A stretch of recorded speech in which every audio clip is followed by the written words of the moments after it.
Hai Besti Cerdas, di sini kita bakal belajar tentang grafik fungsi kuadrat. Nah, grafik fungsi kuadrat ini biasanya bentuk grafiknya tuh parabola. Persamaannya Y sama dengan AX kuadrat ditambah BX ditambah C. Langkah-langkah pengerjaannya yang pertama, kita cari dulu titik potong dengan sumbu X.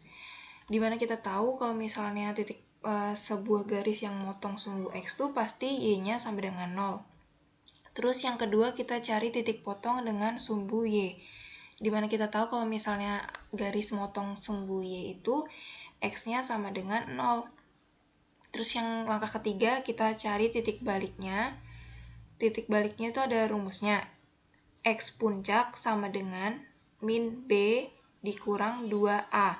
B-nya tuh dari sini, A-nya yang ini.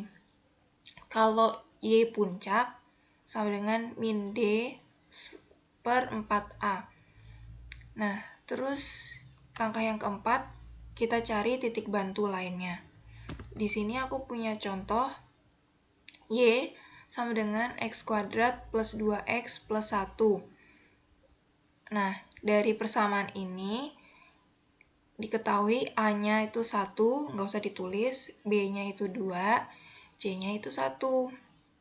Langkah pertama, kita cari titik potong dengan sumbu X-nya dulu.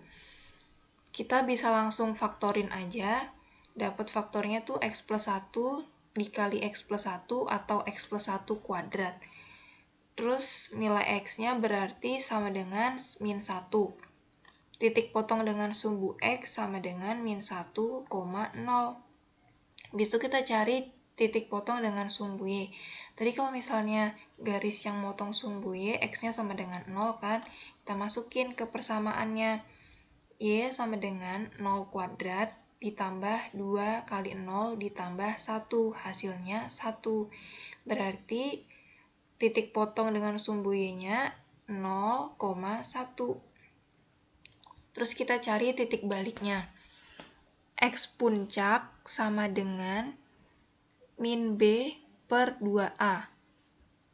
Sama dengan min B-nya tadi 2 per 2 dikali A. A-nya tadi 1.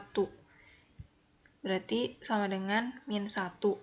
Nah, Y puncaknya ini kita bisa pakai rumus yang min D per 4A atau kita langsung masukin XP-nya tadi ke persamaan. Biar lebih gampang kita masukin aja ya, soalnya kan XP-nya udah diketahuin juga. Nah, hasilnya sama dengan 0. Jadi titik baliknya min 1,0.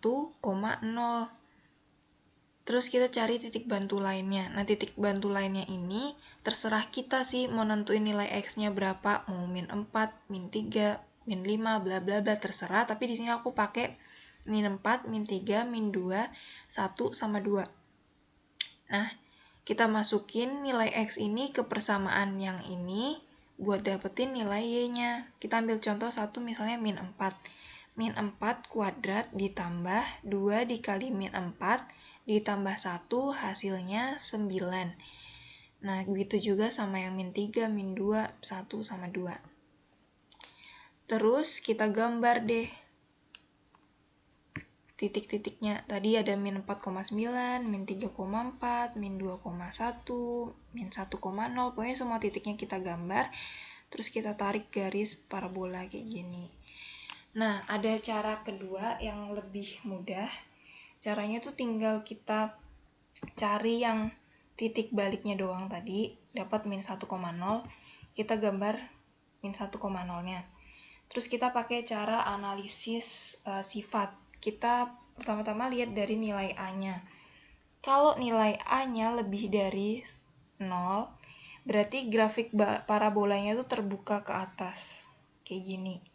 Tapi kalau misalnya A-nya ini A, itu tuh kurang dari 0, berarti grafiknya tuh terbuka ke bawah. Kayak payung gitu loh, terbuka ke bawah gitu. Terus yang kedua kita lihat B-nya. Maksudnya A dan B. Kalau A dan B bertanda sama, maksudnya sama-sama positif atau sama-sama negatif, maka sumbu simetri berada di sisi kiri sumbu Y. sumbu simetrinya ini berada di sebelah kiri sumbu Y. Terus kalau A dan B berlainan tanda, maka sumbu simetri berada di sebelah kanan. Kalau B sama dengan 0, berarti sumbu simetri berada tepat di sumbu Y. Nah, kalau di sini kita kan A dan B-nya kan sama ya, sama-sama positif, makanya di sebelah kanan sumbu simetrinya. Terus habis itu kita lihat nilai C. Kalau C sama dengan 0, berarti grafiknya memotong di sumbu Y positif. Kalau lebih dari 0, kalau misalnya C sama dengan 0, grafik parabolanya memotong di sumbu Y di titik 0,0. Kalau misalnya C-nya kurang dari 0, berarti memotong sumbu Y negatif. Nah, di sini C-nya itu kan 1, berarti dia lebih dari 0.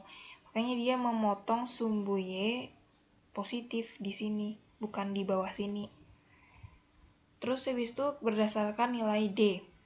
Kalau D-nya lebih dari 0, maka grafik parabola memotong X di titik X1,0 dan X2,0.